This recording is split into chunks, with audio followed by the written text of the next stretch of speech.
Okay, we're gonna stand for the pledge. I pledge allegiance to the flag of the United States of America and to the republic for which it stands, one nation, under God, indivisible, with liberty and justice for all.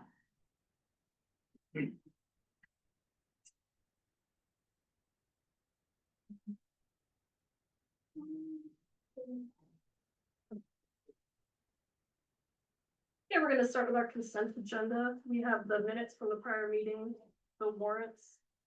And I think there are no transportation contracts, no JV approvals, and no out of district agreements from Kyla to others.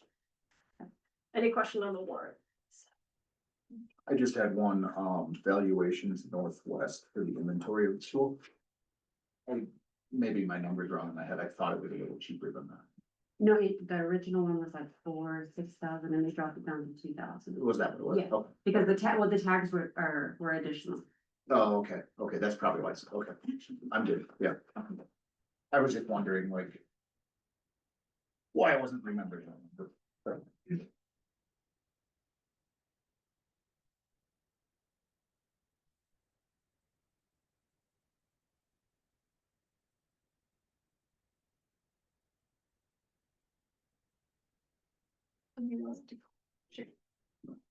No, it's okay.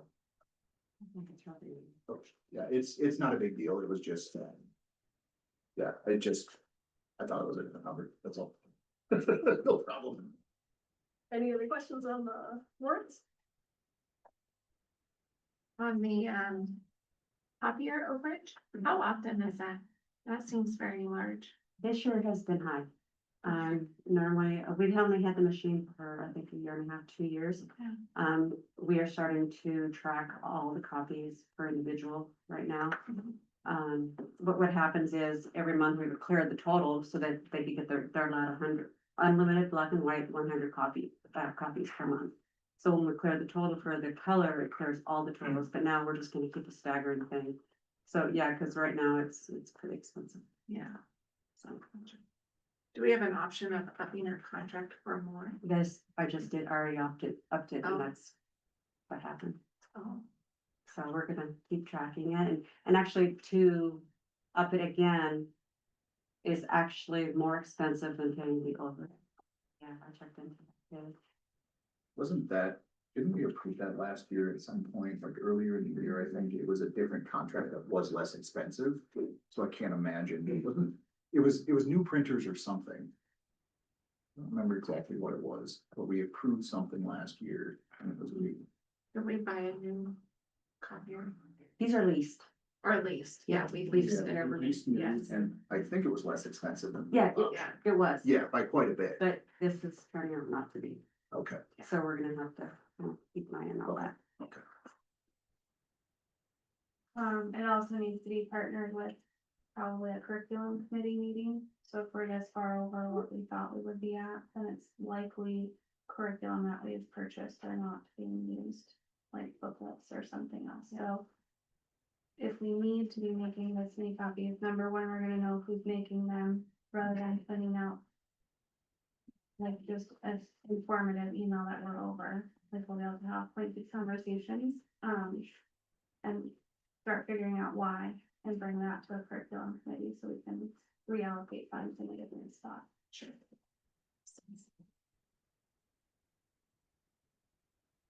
That was my only question. We'll take a motion to approve the consent agenda.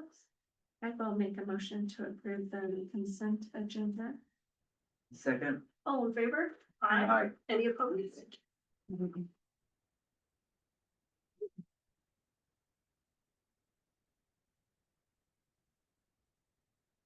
Our reports and recognitions, student reports, student leadership team. Okay.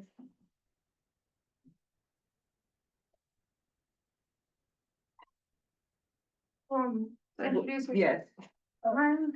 I'm Molly and Molly Boyd, and I'm in 8th grade, and this is my first year doing student leadership. I'm Riley English. I'm in 6th grade, and this is my first year doing student leadership. Welcome, thanks for being here. We're gonna go over the Kyla School guidelines for success. it, sorry, pause.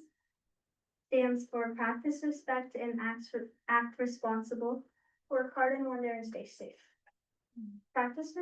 Some examples of practice respect is to always respect your teachers and peers, kind words to yourself and towards others, and then act responsibly. Some examples of what that looks like is having an integrity to think before you act. And yeah, some examples of our W, which is work hard and wonder, is have an open mind, ask questions, and use your imagination, and stay safe. Some of the examples of stay safe are stay with your buddy, safe hands, and walk on the blacktop. Next we're gonna go over our whole school attention grabber, which is Oops, give me 5. Oops stands for calm body, open ears, understanding bullying, gaze on speaker, and stop and focus. And what are you guys supposed to do if an adult says, "Oops, give me 5"? What do you physically do? We have to put our hand on it, put your hand with your elbow above your ears. It was. And then our whole school. It's student bodies.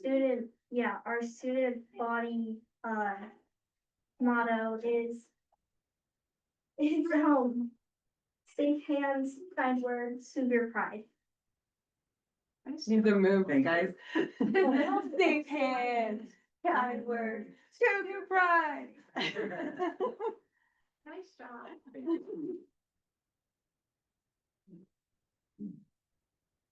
Love it.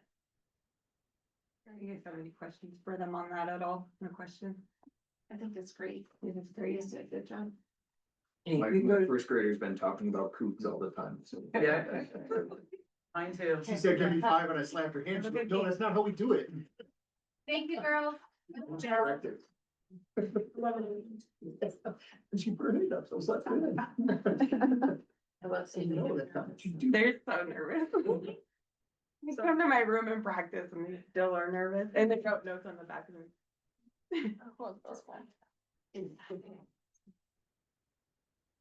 All right, our next section is for guest comments. Members of the public are encouraged to comment during this time regarding items not listed on the agenda. The chair will seek public comments on agenda items as they occur.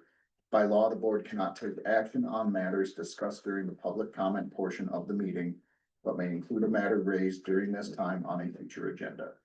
The board would like to remind everyone to avoid commenting on private personnel matters, private student matters, and pending legal matters. Please state your name before providing your guest comments. Do we have any guest comments today? Yes, Sharon. So my name is Sharon Leach.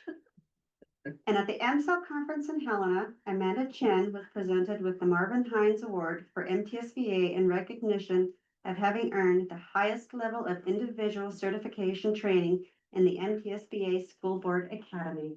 And it was presented in a room full of educators and board members, and it was huge. So congratulations. Amanda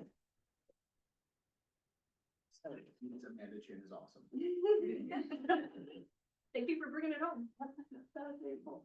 Bringing you for bringing it home. No, Sharon music, so nice. Yes. It was really cool. Yeah. Any other comments? All right, we'll move on. Thank you. My voice is past that. You're good. Our first action item is the Bridge to Health Alliance commitment. And I believe we John Doran. have John Doran. Yes, thanks so much for having me. And first of all, good job to the student representatives. They did a nice job presenting, and congratulations on your MTSBA certification. My name is John Doran. I'm with Bridged Health Alliance. We are the new trust that is starting as a result of House Bill 332 from the 2023 legislative session. And I won't bore you with all of the legislative details, but the legislation allows 150 plus school districts covering 12,000 plus employees from across Montana to come together and form a new health insurance trust. And once we are able to do that, then we are able to access the $40 million incentive payment from the legislature. This is a really big opportunity, as you know. Prior to the STARS Act passing this last session, any investment in public education, let alone $40 million to address typically the second biggest line item in most school district budgets, and that's health insurance, is a really big deal and a really historic opportunity. I just want to talk a little bit about Bridged and who we are and how we think maybe we can help Kyla, knowing especially that you haven't offered health insurance before, and I think we might have some great solutions for you moving into the future. Since last March, I have driven about 29,000 miles across the state visiting with schools. It's been just a wonderful labor of love to try and make this happen for public schools across the state. But the one thing we've really done more than anything is listen to schools. And we've adapted our model to create something that's never been done in Montana.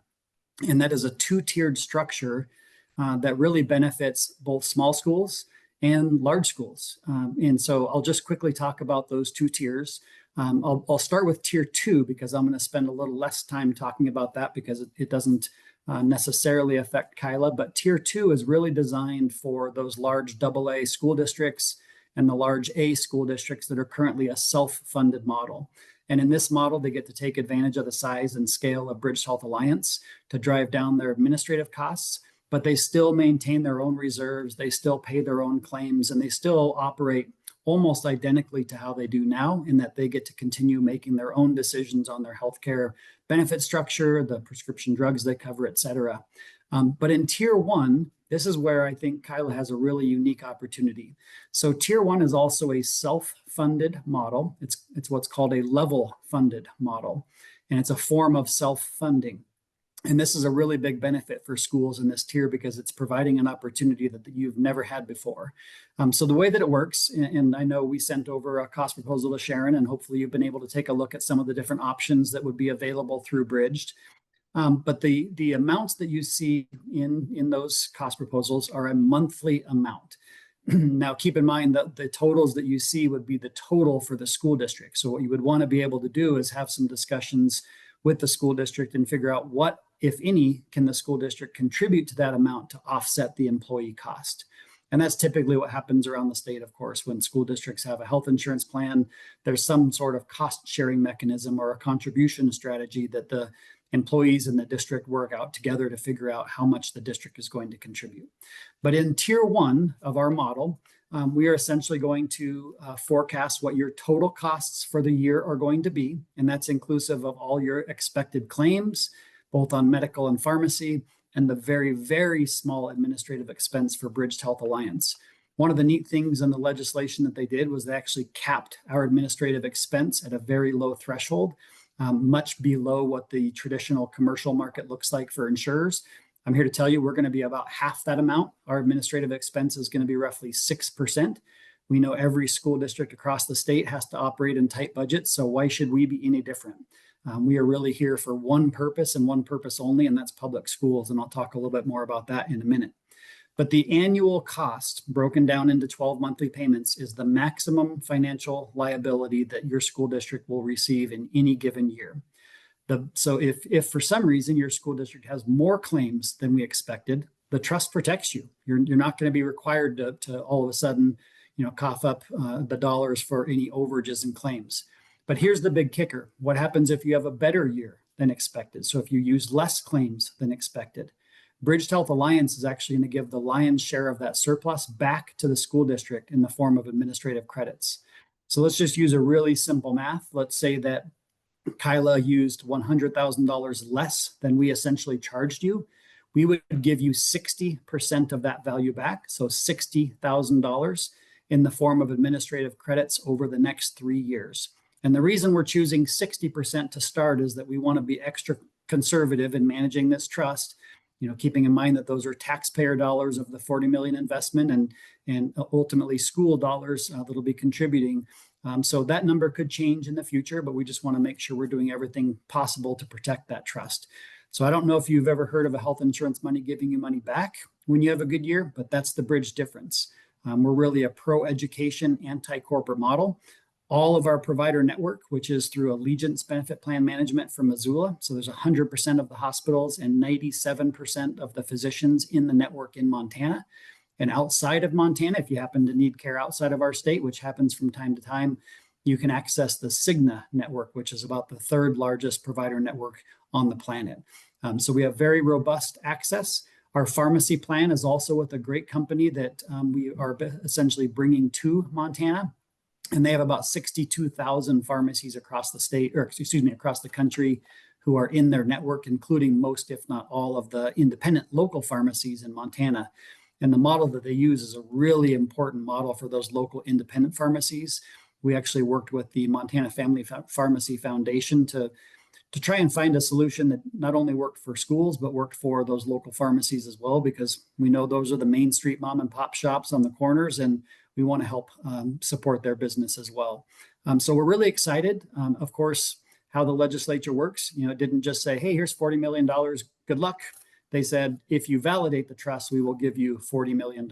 So again, those validation thresholds are 150 school districts covering 12,000 employees.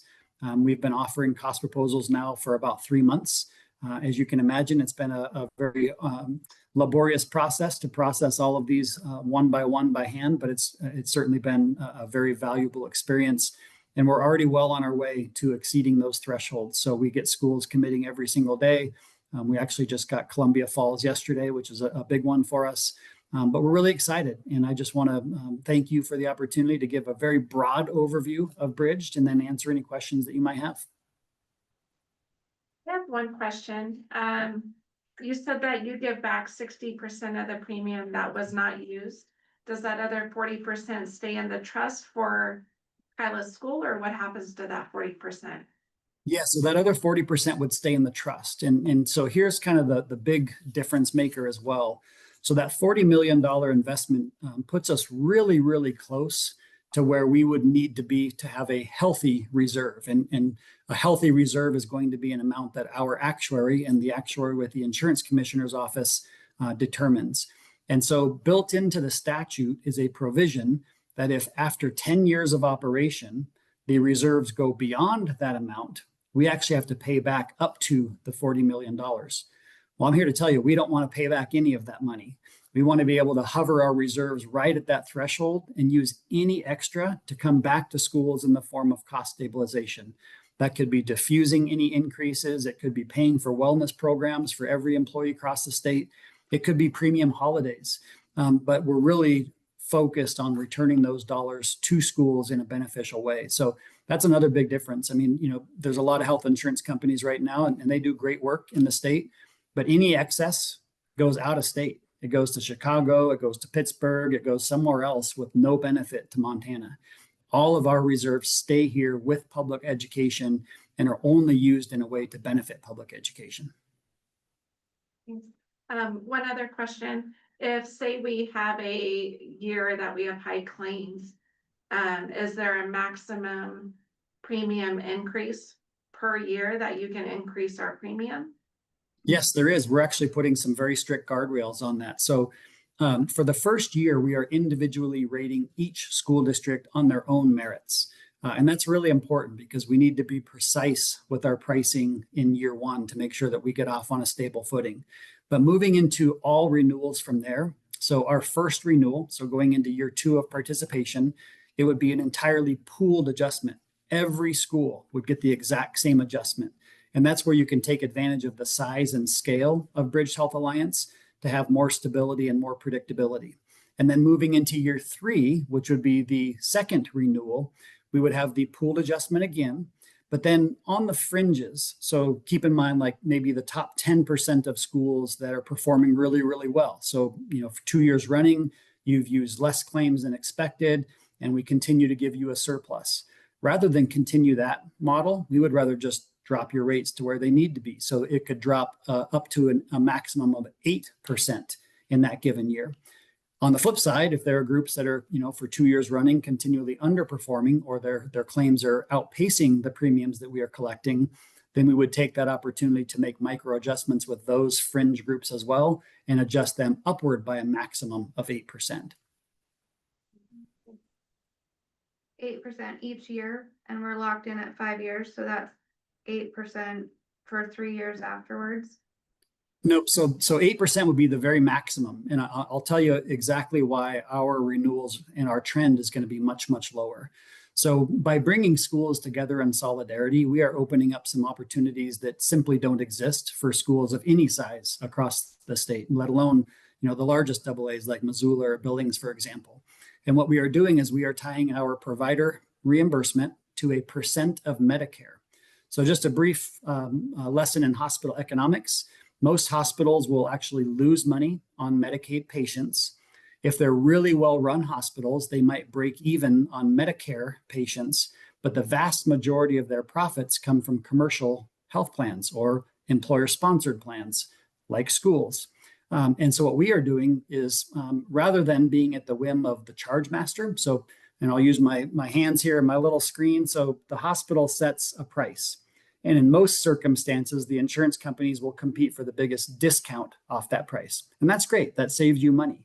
But when the hospital uses what's called a charge master, that's an arbitrary tool that they can use to adjust their rates upward at any point in time. When the hospital rates go up, you might have a great discount, but your rates continue to go up as well. What we are doing is we are tying reimbursement for inpatient and outpatient services to a specific percent of Medicare. So Medicare is basically the baseline cost across the country for all services, and Medicare assigns a value for those. What we're looking to do is assign our value at about 220 to 240% of Medicare, which is about 100% lower than the commercial market across the state. And furthermore, Medicare unit price. So again, the unit price is like the cost of a particular service.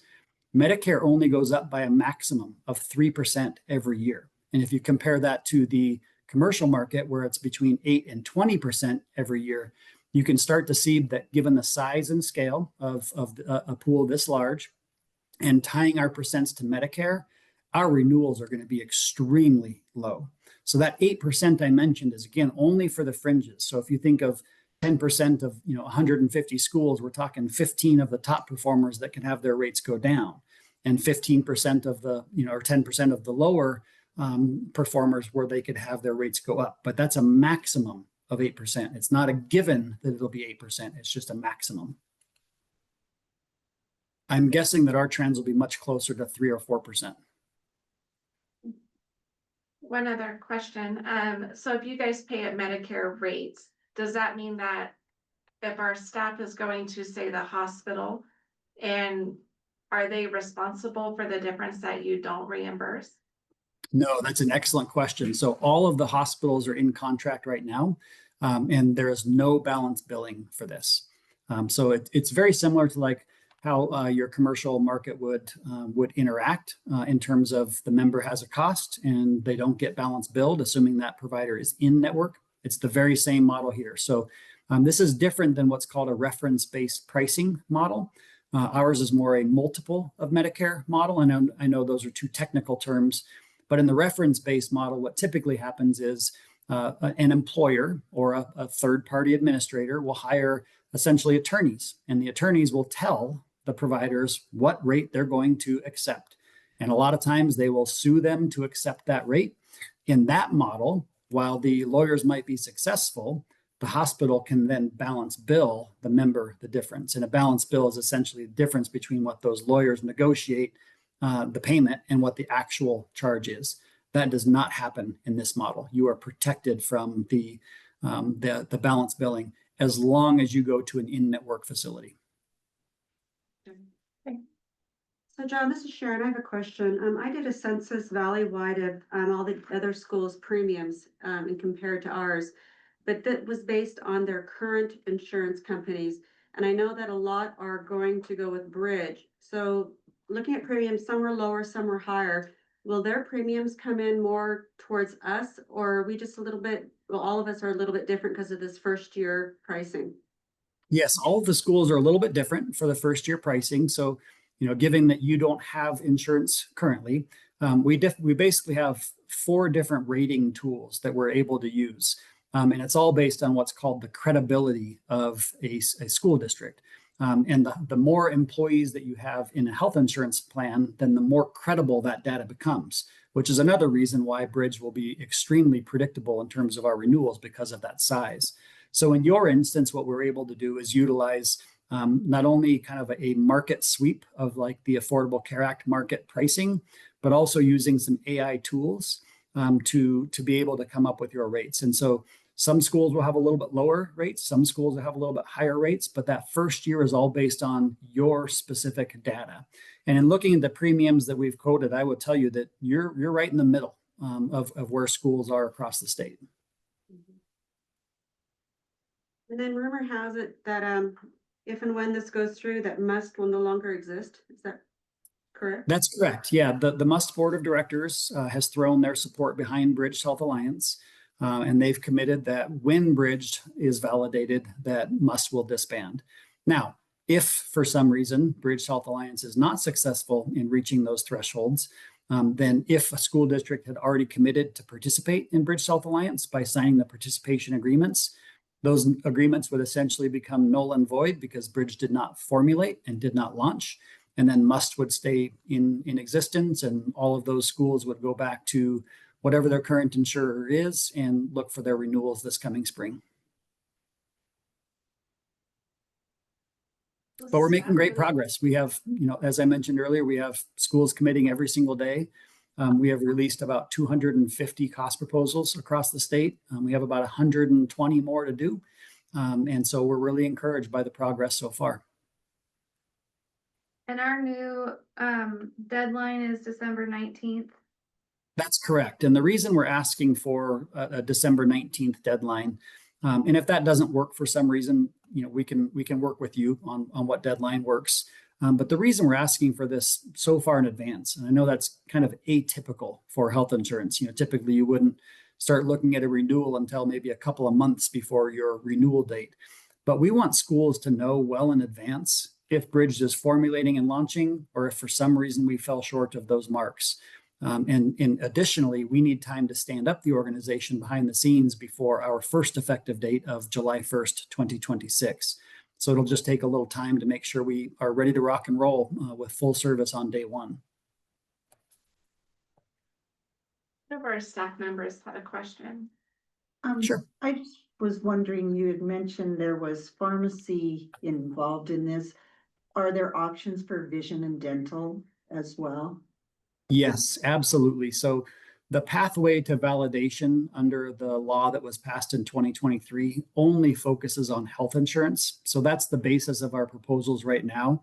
But we've been working with a lot of different dental and vision companies, as well as life, disability, voluntary programs. And all of those offerings will come very early in the new year after we validate.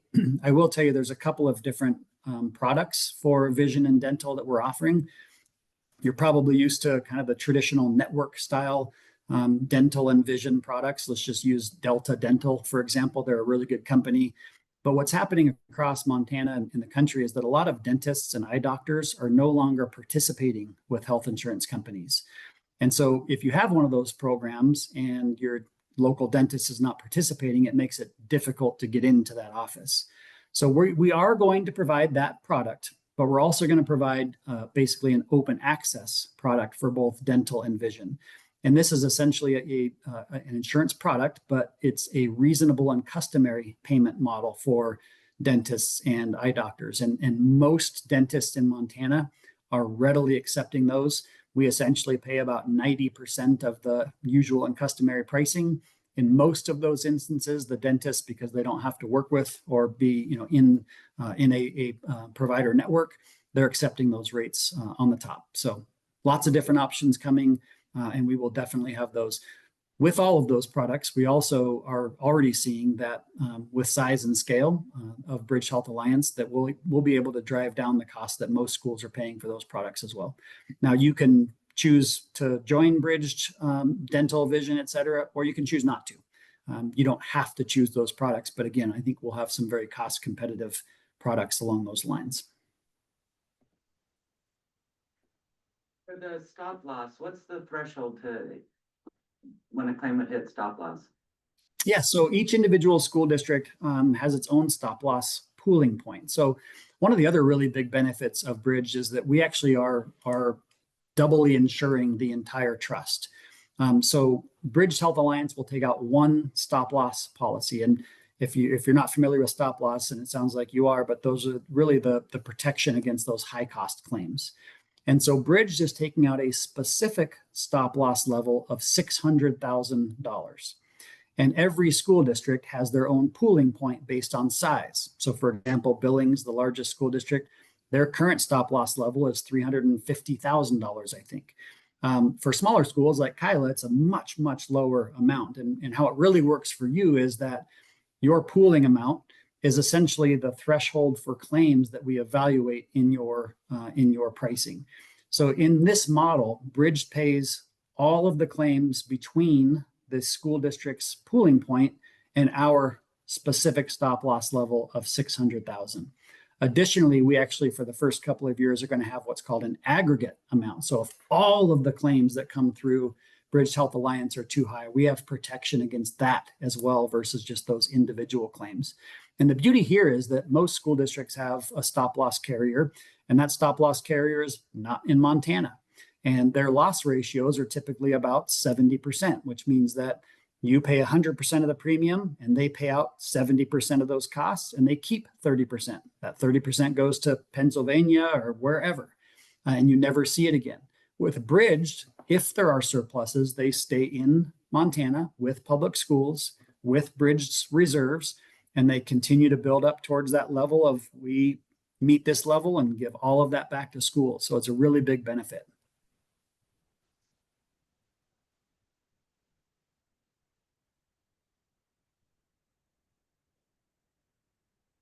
One thing I will say as well on the major medical plans. So these are the plans where, yes, you have a deductible, but you also have copays. And the copay amounts, which are listed in that sheet that we sent around, those add up to the maximum out of pocket, but they don't contribute to the deductible. But in those plans, we have a $5 copay for all in-person behavioral health services.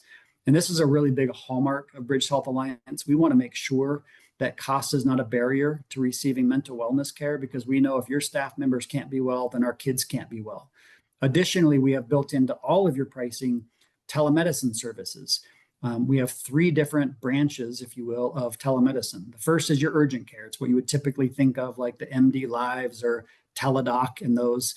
Our company is actually called First Stop, but urgent care is one pathway. We also have a primary care telemedicine service, and we also have a mental health telemedicine service. And the copays for all of those telemedicine services is $0. So for those services, so you pay nothing even if you have not met your deductible? Correct.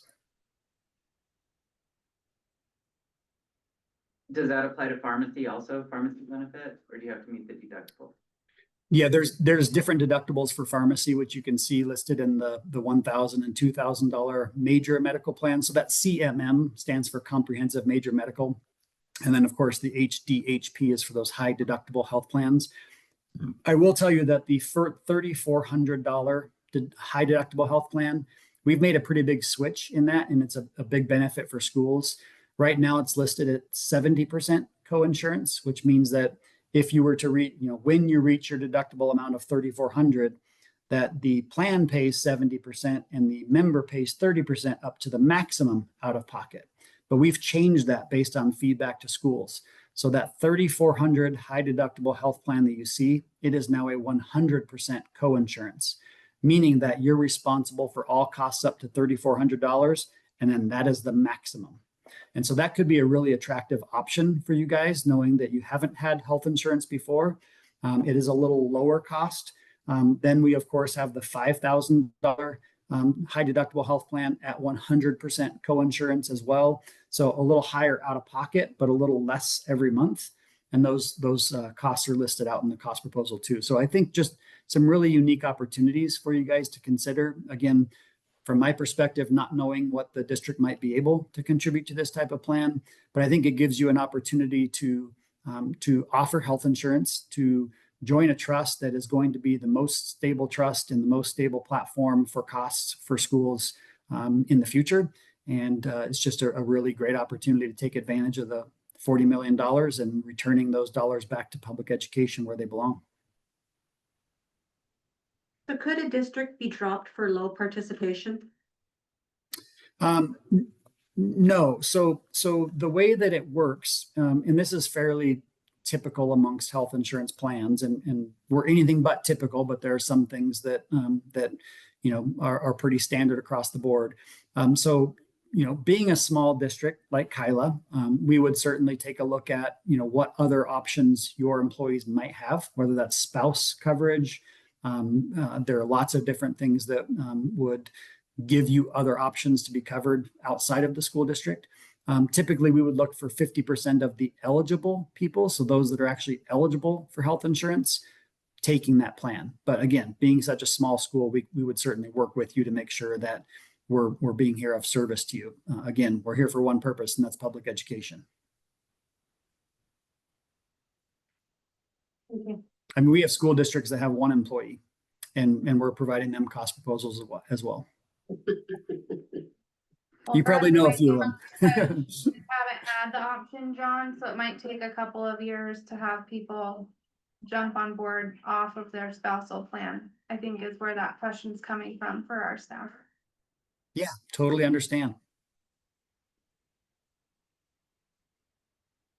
Any other staff questions?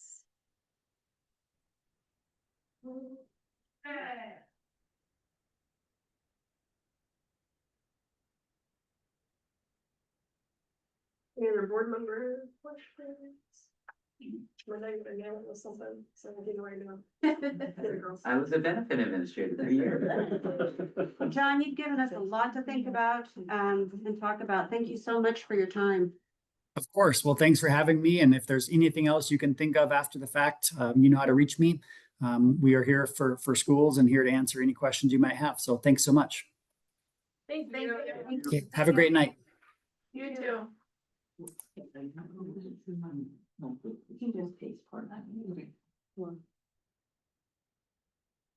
Okay, so before the board is whether or not to sign on to Bridge Health Alliance, with the hard thing for us is not knowing if there's any desire by our employees to participate, I'm assuming. That's one of the things, and the other thing I have is what is the alternative?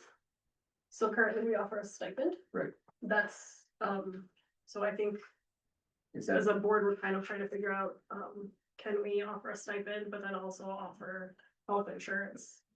You would have the choice, right? Right. That would be a perfect little scenario of like, you can get your health insurance stipend, and then if you choose health insurance, then obviously that stipend would go towards health insurance.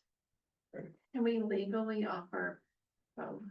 Oh, yeah. In the past, what it used to be is the employees got a stipend and it could go towards health insurance or annuity. And so most did, if they had health insurance, they just went for annuity. And then it changed where they found they could actually at the time get health insurance cheaper on the exchange. And so what happened was they bargained out the health insurance. And so it was annuity or cash in your paycheck. And then the exchange just started getting expensive. And then so people started going without health insurance. And so what the idea with this is nobody will lose anything. All you're doing is adding a third option. You have a stipend that's an umbrella. And right now you can either take it as cash and go do whatever you want with it. You can take it as an annuity, put it into retirement, or you could put it towards your health, put it towards a health insurance plan. so then if I'm understanding correctly, in John's vernacular, that would basically be the school's contribution to lowering the deductible of the plan. No, The the premium. premium. Yeah, Premium. Yeah. Yeah, and, Sorry, yeah, I'm sorry, wrong term. and that's what all but two districts, who had negotiated a percent premium. Everybody else just has a flat stipend and you can do with it what you want. And I think I sent out that last one that shows what certain districts are contributing right now. And we're a little low on some areas, we're higher than another school. But yeah, all it is doing is nobody would lose anything, they're just getting another option. And this option is also tax deferred, whereas if you take it in cash, it is not. Annuity is cash deferred as well, or tax deferred as well. So several questions on this. So it's talking, he was talking about multiple tiers and without having what all the initials mean and everything. It sounds like there's multiple plans with multiple different deductibles and such. Is it an offer where we as the district say, it's this plan, you decide whether you want it, or do the staff get to choose amongst all of those based on the pricing? I honestly don't know the black and white answer for that. I just know the proposal he gave us with all the different plans that were available. So it's not like You two don't have people to can choose offer- this plan, one person can choose this plan, one person can choose this plan? Or is it, you have to pick one and that's what your district's going? Yeah, That's what we don't know. That's You what don't you're have- trying. That's my right? question. You Yeah, don't have to pick one, you okay, can, but you don't have to pick all 15 either. right. So as a team, we could have a work session. Here's the 3 or 4 top choices. That's what we would like to come back to Bridge with. Okay, but it's not like the staff is going to get a selection of all 15 and they all choose which one they want. Got it. 240% of Medicare is huge in this valley, so we were trying to, get a contract with Logan, and we were hoping to get 275% of Medicare. So to hear that this plan is gonna be between 220 and 240 is amazing. Mhm.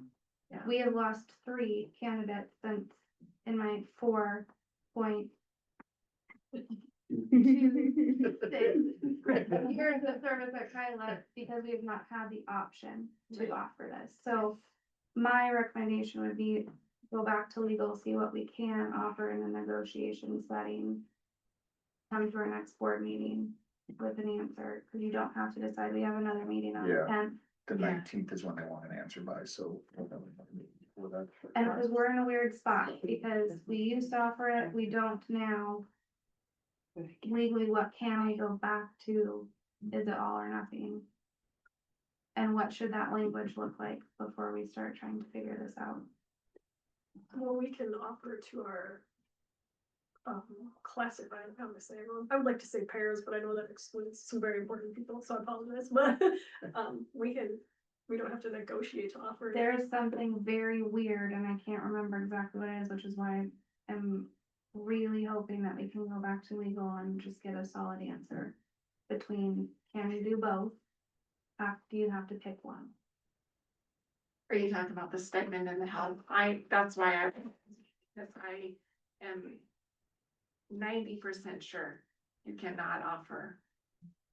See, about 90% of the schools in the district do. Well, I was my gonna company does. My last We one offer did. you. Yeah. We were able to Valley. choose the 3 options Yeah, towards Yeah. health insurance, towards a 403 or cash. yeah, our company says you can waive it, you get cash, you can put it towards whatever you. Some, like Evergreen says, you can take the health insurance or nothing. And the stipend, your hash will go towards that. Other districts are being more, where they're more like us. You know, it's like you'll get this amount, what you choose to do with it is yours. It's just a matter of how you want your taxes. That you can be tax deferred or you can take it as that, so. So, Other districts just offer health insurance, Capitol being one of them, and I sat in, this was my job. So I was you at the school district. It is different for schools than in the public marketplace, and it's very different going from having insurance to then offering a stipend to people that don't take your insurance, having a stipend and going to having insurance, and then blending all of that together. so, It's sort of like we don't offer a bus route right now, so we don't have to provide transportation for certain things. If we had a bus route and took it away, that would be a much bigger conversation and deal. Are there any other companies doing something like this, or is this an organization that's being stood up basically because of the legislation, and this is the only one that's doing This it? is the legislation, and this is because public school workers are the only public service employees in the state of Montana that are not on state health insurance. Right. This was their solution to that problem. Okay, The I closest, just wanted to make sure there wasn't a competitor that like wasn't better or worse or whatever, Right. and I didn't know. the so. closest company they have is MUST, Montana Unified School Trust. Yep. And that would be dissolved. Yeah, and that's, I caught that, so this would be taking over for Must, or board or whatever it was all. If this were to come into being. So assuming that the attorneys say, yes, you can do what you're wanting to do. It would be very beneficial to see, here's what we're recommending. And here's what the cost would be to the district, to the employees, all of that, those side-by-side comparisons. So And if we can do both, I honestly don't know why you wouldn't. So I- certified aside, like, to just have that opportunity to offer that to people. If certified says no, or whatever it may happen, there's a whole other group of people that we can, and I don't know why we wouldn't. If we can do both, either or have all three. Especially in the event that the ACA premiums skyrocket like they anticipate them to. Absolutely. Well, and there are districts in the school in the state of Montana 2 years ago that got a 34% increase. So being locked in at 8% is gigantic. Yeah. So we're locked in for 5 years, but to only have an 8% increase is Huge. pretty amazing. And that's a maximum of 3 years in a row, because year 2 wouldn't have an increase. Right, and then you Well, can, wouldn't have that. if our premiums came back in for year 6 and they're, you just say no, thank you. So you don't think like that, where you put that little star and it says the premium for like the lowest amount for one person for 1 month is $778? Is that correct? probably. Let me tell you what the other school districts pay. People are not used to, That is, to me, it seems really high. Right. For me and the income that I make, cause you have to remember, like, I'm still only at like year 6, even though I've been here forever, that is a huge amount of money for me. $700 a month, and I barely use it. As classified staff, I would, to put my family on that plan, it would take my entire monthly paycheck. Yeah. And so I'd be losing, I'd be then It's a losing lot, money it's in a the lot. summer. I can tell you how it was when we had health insurance. Because Our when health I went, insurance plans were about $500. And at the time, the district would kick in about 300. So then the employee would be responsible for the 200. So if you choose to go health insurance, you can either pay flat out, or you could take your stipend and apply it to it. So you'd be paying about 200 out of pocket. So no, but you're not understanding, right? I just don't have insurance, and it's because I Well, you can use still my, choose not to the have health stipend insurance and take your to cash. put into my annuity. It's basically a wage that I'm saving and saving into my retirement. So You could still do that. that goes away, then Well, you don't go get, so I take my cash benefit and I put it into my retirement plan, and I go without insurance, cause I very rarely, I don't go to the doctor. And that's what we're saying is gonna be at this work session, Mhm. is what we're hoping is still an option. So But it's an either or still, you don't still get the annuity to put away or take as cash. You have to choose either to take that as cash or to take the annuity or to get the insurance, What you're right? doing is adding an option. It's It's not, nothing else We're is changing. trying to not take that option that you exercise. just We're trying giving to you not one take that extra. option away from you. We're trying Oh, to I know that. give the option to other people. I'm just saying that Or yourself. it's still to me taking away an income. How it's not, Because I'm saving my annuity, it goes to my retirement. I'll get it back someday. you would still have the option to do that. Yeah, but then I wouldn't have insurance still. Correct. Right, yeah. That's kind of my others- point. Others that wanted that opportunity to take that we're adding a third option rather than Right. having two. Yeah, so So- what I'm saying is I'm out because I'd rather have it go to my retirement than to pay out and have no retirement savings. like adding to my retirement every single month, I would plus suggest paying $700 that's something dollars. the work So- session, Yeah. because, I mean, we're all going to have our own situations, Sure. and we just need to decide what the structure is going to be or be offered at. The KTA can go back and Right. discuss what that would look like for the KTA and what you would want to negotiate. Yeah, I think we'll have a work session with classified, certified administration board. Figure out what plans, maybe have a bronze, gold, silver, like they usually have. Get a hold of legal, find out your options, things like that, and so, yeah. I don't know if this is helpful, but my husband and I just signed up for his insurance for a year. And it was $9.50 for the two of us, so, and that's through So that's Applied where we need to Materials. have a work session, because So- are you offered free telehealth, free behavioral health online, all those things, This you all need to sounds come pretty here. similar through. so. And that's very fortunate that they have that lower premium, but I know my husband's is 2,000 a month. Yeah, My family of 5 is almost $3,000. yeah, see, and we're only two. So I just thought throwing out a number there to kind of let you know we're two people, we have pretty good insurance. So that's more than the $778 that It's worth it. you had here, so just throwing you a ballpark I number. think I'm comfortable tabling this.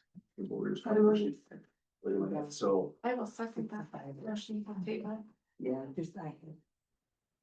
Insurance. Rich Oaks Alliance. And then you want to set up one work session. I don't think she heard you. I'm gonna hold for a second. I wanna make sure that our staff understands that step number, Tika, I wanna make sure our staff understands that step number 2 is we're gonna have a work session. Because Yeah. this was more for your board to sit down here firsthand.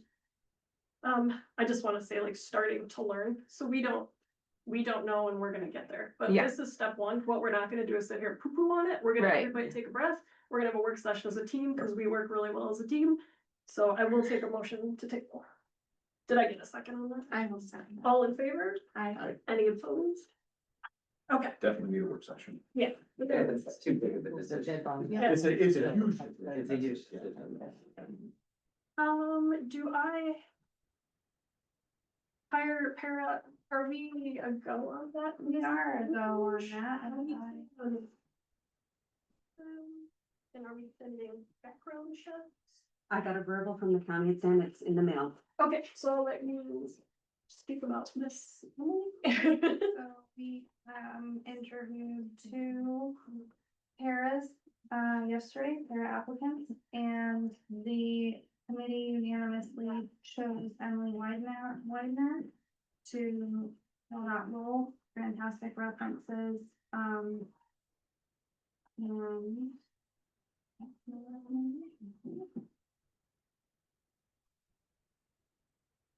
Motion? I will make a motion to hire Emily right there. I'll second. All in favor? Aye. Any opposed? Alright. So we do have to consider an out-of-district student, out-of-district to coming to CULA.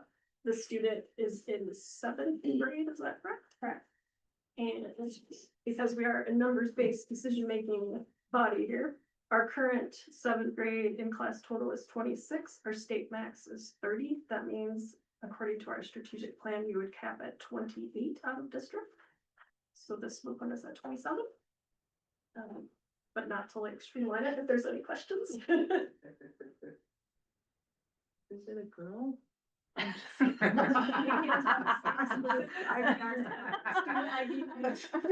can balance here. Totally. If there are no questions, I take a motion to approve the out of district attendance agreement. I'll make a motion to approve the out of district. I'll second. All in favor? Aye. Any opposed? All right, we're moving on to mid-year out of district agreement, and I believe that's page 47 of your packet. That was.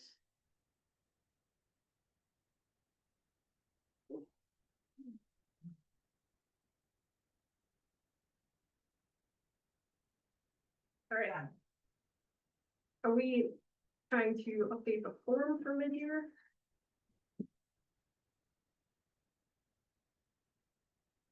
and but this one. I thought we just updated this one. Well, this had to do with at the last board meeting, I think there might have been a little confusion that we were not going to take mid-year out of district, and this was just to clarify that if we have room and Liz did all the checks and stuff, then it would be a board decision if we went ahead and accept them mid-year. I think we just did. So we did, but we're gonna clarify it. We're gonna do an action item. Where's the order on that one? It's my fault. I'll handle that. I think it's always good for our school to, be open and willing to accepting mid-year students, I think. Especially in these higher grades. So we need a motion to accept mid-year. Was this form amended? The line that says mid-year? No, this is to clarify the Oh, no, this is just, stated, so you know what we're talking about. This is the form that we've been using. And we've had this mid-year. Yep. Language on. Yep.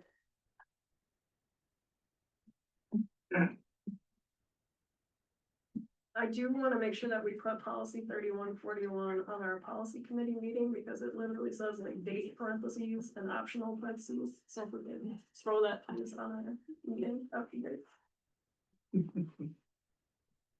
Fill in the blanks. Yeah, that's okay. So if we're just in line with what we've been doing, I don't think. Just striking. Yeah, kind of. Or we could just get that, you know?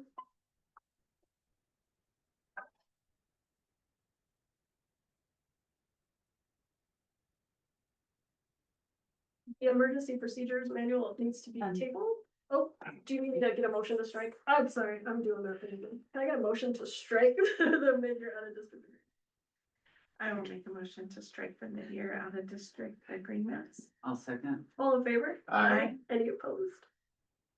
We're still waiting for her to make a motion. I know, that's what I'm Yeah. thinking. We need to make motions. We need to make motions now. This is bad. The emergency procedures manual is being worked on, and I hear the conversations are excellent, but I also understand there's nothing to present to the board, so we need to tape. It's so large in the scope of, we want to get it right, make sure it's right. Yeah. So it's been, we need another meeting. to the point where we're going to reach out with what we have so far and just get feedback from fire department, from law enforcement, and we're not. Some guidance on that. I'm gonna motion to table the emergency procedures manual. Good job. I'll second.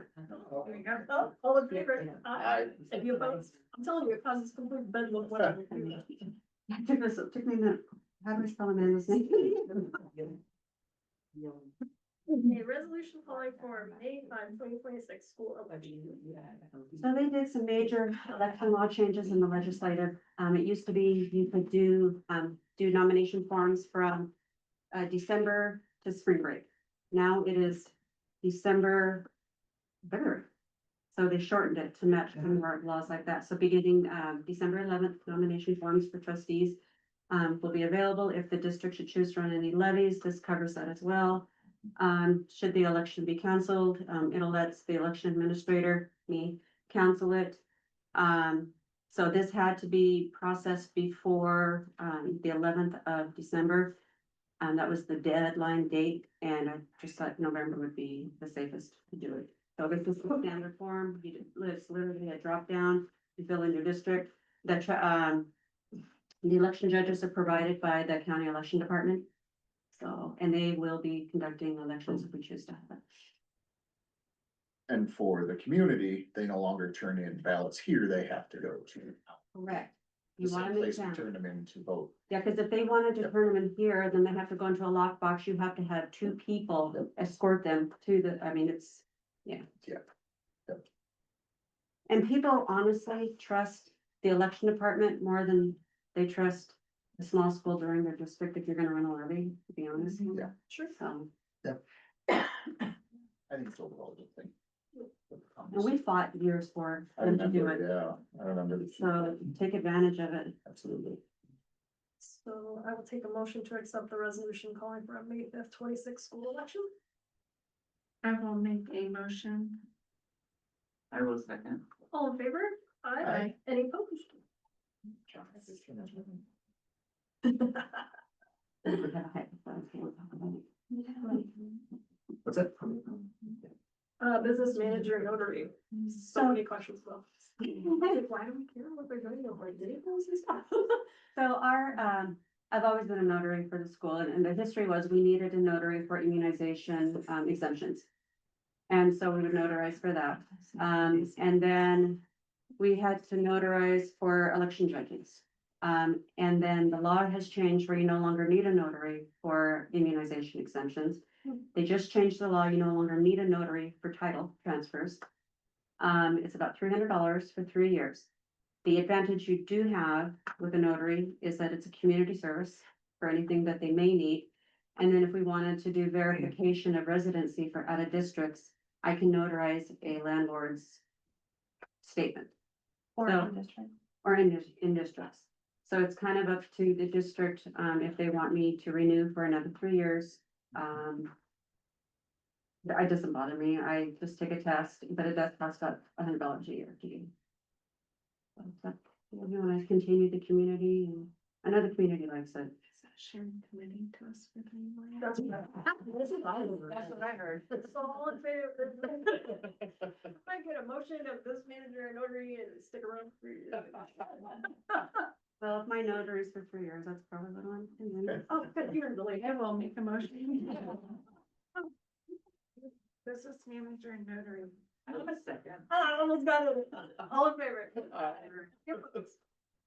everybody hear the 3-6 commitment? It's recorded. It's been. Oh, shoot. Have eyewitnesses or one in the back? Hope her husband's not watching. He's probably. Alright, we have the Montana School for the Deaf and the Blind, MOU. So this is a service that's an extension. It's not something that's provided through the special ed co-op. This is similar to that. We don't pay fees to them, but this is sort of just outlining who's responsible for what fees. And it would be my recommendation to sign. We do have a student who would certify them and potentially.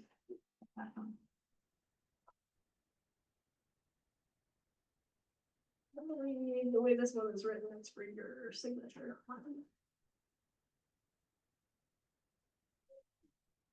Well, you don't currently have a superintendent.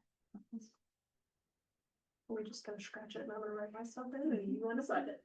I would love to sign it, but I didn't feel I should be entering into a superintendent contract with a third party.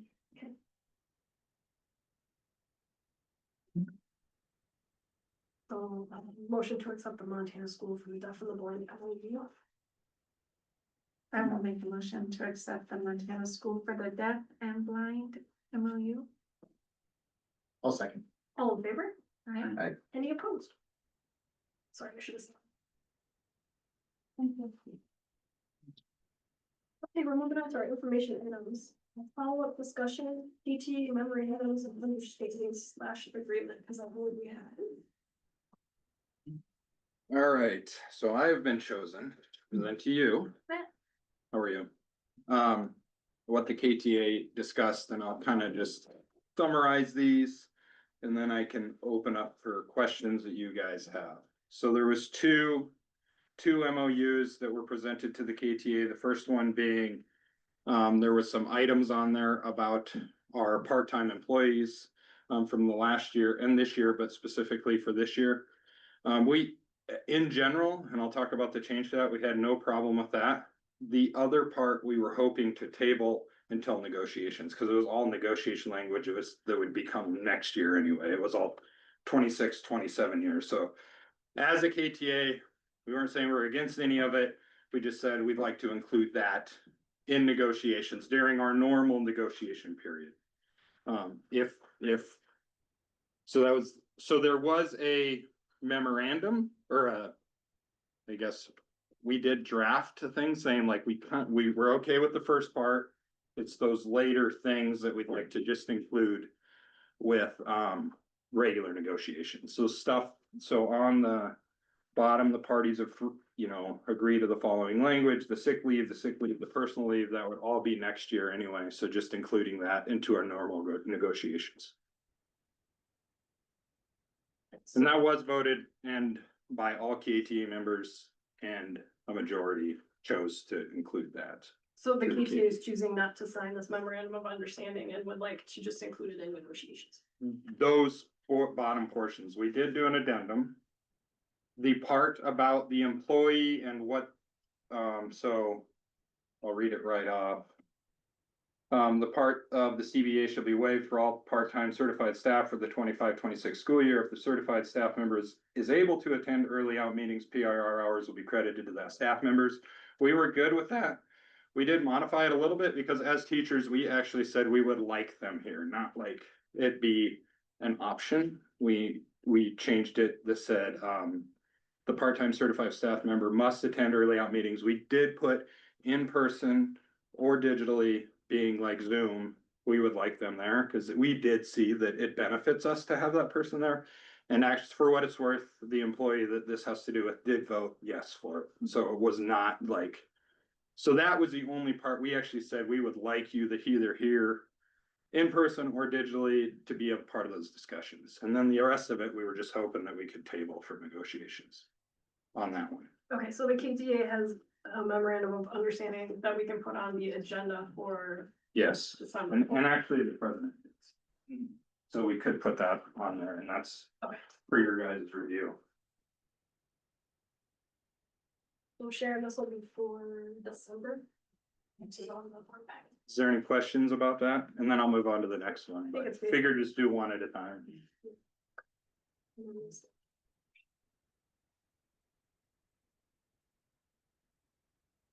I would like to comment on that. I would really like everyone who's part of that, and since there's so many KT members here and most of the board, if negotiations are not wrapped up then by the time contracts are to be issued, we need to sign another MOU for the following school year.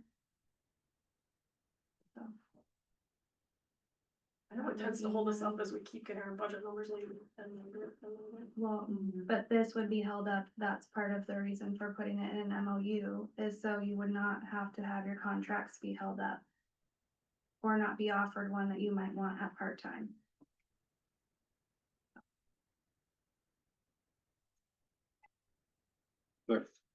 The other MOU was the unforeseen circumstances of some staff members working outside of their duties during the summer, primarily for the hiring committee.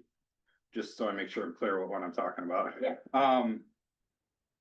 So when we had this discussion, it really came down to many of us work outside of our contract hours.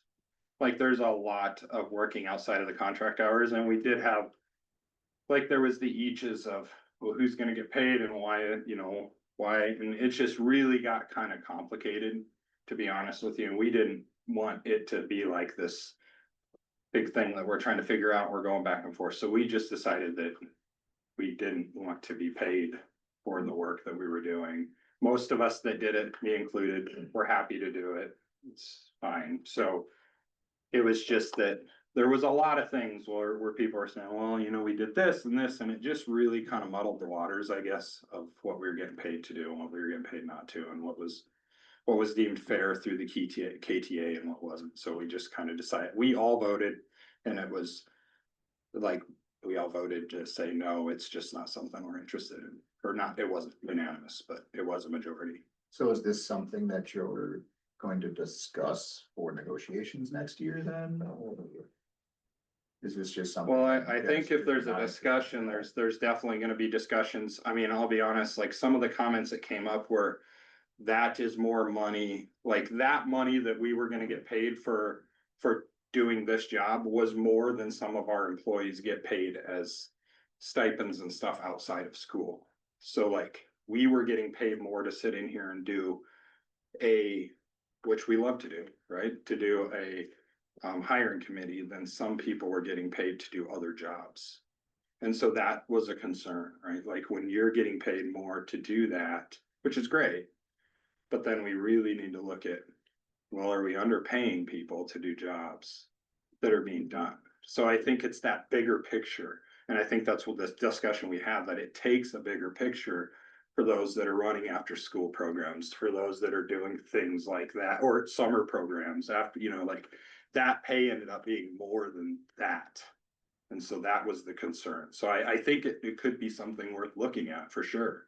But if we're willing to pay that for them, then we should be, you know, we're paying certified teachers in the summer less than that to run a summer program, for instance. When we figured it out. So that there was some concerns, and that wasn't the only concern. I'm just bringing one that was up, but there was some other stuff. I just want to be clear, you're standing before your board saying you don't want to get paid Absolutely. for work you are asked to do, Yes, and we want to pay. yes. And you guys are all good with it. And we voted in approval of that.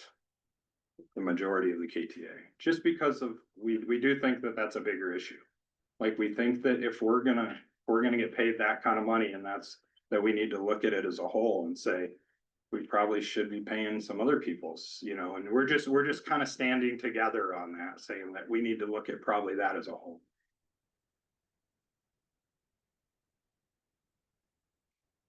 It's like that, I think for negotiation. For sure, I think we can talk about that in negotiations, right? It's kind of that same thing that we can kind of look at how we're paying people outside of their work at school during negotiations, for sure. But maybe for more than just this situation, right? This is just one situation that people were working. Thanks, man. Yep.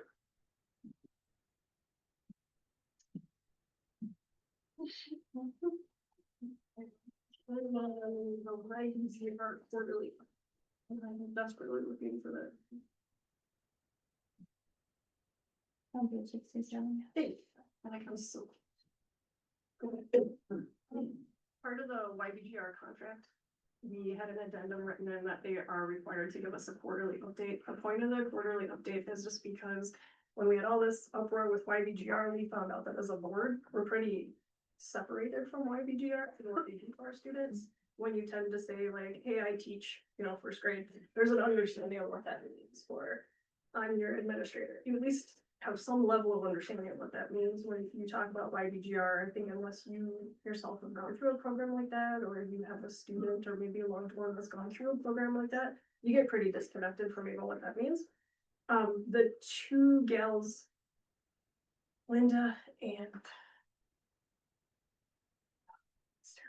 but there were two very lovely humans that used to work for YBGR that would come and provide this update. They no longer work for the company. So Ashley and Chastity were willing to just put together an email update. I didn't think there was. Here, I thought as long as we had some information on rating, and then if there's more information like in the future, I know they'd be happy to provide that. This just kind of always keeps the board with the knowledge that there is more that we provide for our students. We learned that we had basically no insight into the program, and that we should probably have some insight into the program. Yeah. So that's why we're getting a quarterly update. Yeah. So that was provided in your board packet. Any questions regarding the YBGR services? Alright. So we're gonna move on to our first board report.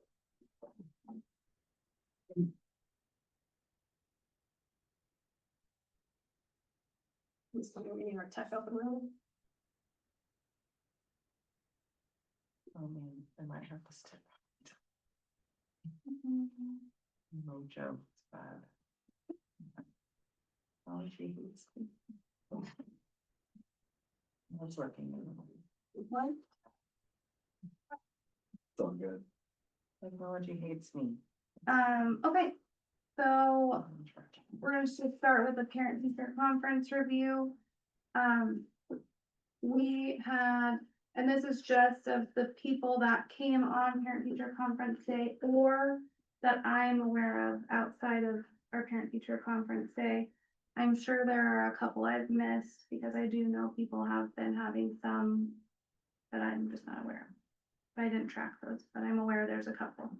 And then we really strive to get all of our K-5s, and then 6-8 becomes more on an as-needed basis or for our new families. So it is not alarming to me that it's so much less, because that's kind of how it's structured. So really good attendance in my opinion, and I know there's lots of continued communication. Right now, our conferences are well supported with data, so we have our benchmarking tests, we have info from last year's score reports, and then most of the teachers come with some individual classroom benchmarks to where those kids should be at now, or have some really amazing student work samples to share. Lots of positives. I heard some really difficult conversations be had and difficult things be brought up, and then some really good conversation that stemmed from them. I tried to be in at least one conference for every single class, and I made it to all but one.